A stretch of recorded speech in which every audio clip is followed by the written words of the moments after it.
This is... Ay, may nag-raise na. Sa TV siya.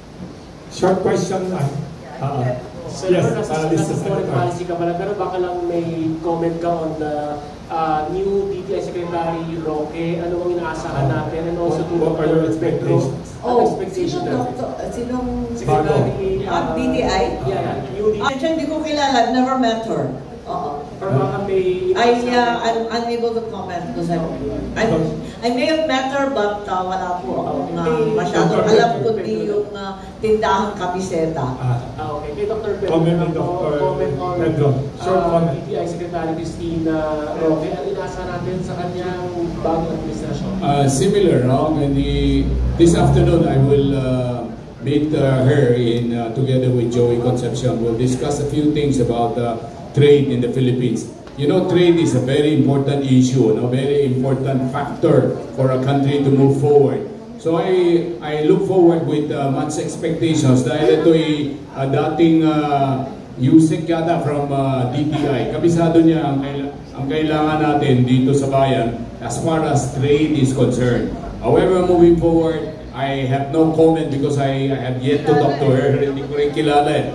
Hopefully, we will also promote the importance of investment in the Philippines. Importante po yung investments. Kailangan dumating dito ang mga investors at mag-invest sa Pilipinas. Lalo-lalo na sa mga MSMEs.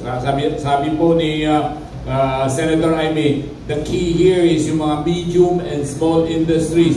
They are scattered everywhere. Lalo-lalo na sa mga probinsya. Lalo-lalo na sa far-flung areas like Ilocos. We need MSME. Yung mga malalaking manufacturing outfit, pwede rin, provided we provide the right environment, we have the right incentives, babaan natin ang electricity, doing business, make it simple and easy. I'm sure we can do that.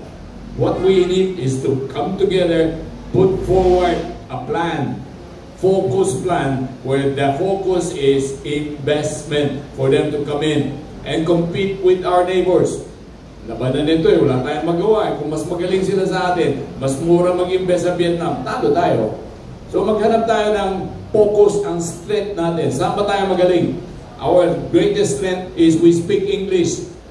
Tama ba? Most of you do speak English. Kahit if we cannot speak it properly, at least we understand English, right?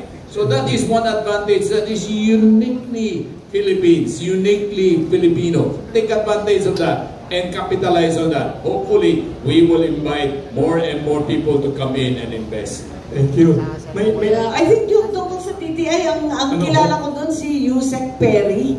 Si Yusek Perry, ang masyado kong kilala si Perry, Severino Rodolfo. Dahil ako yung chairman ng nakaraang Congress ng Economic Affairs.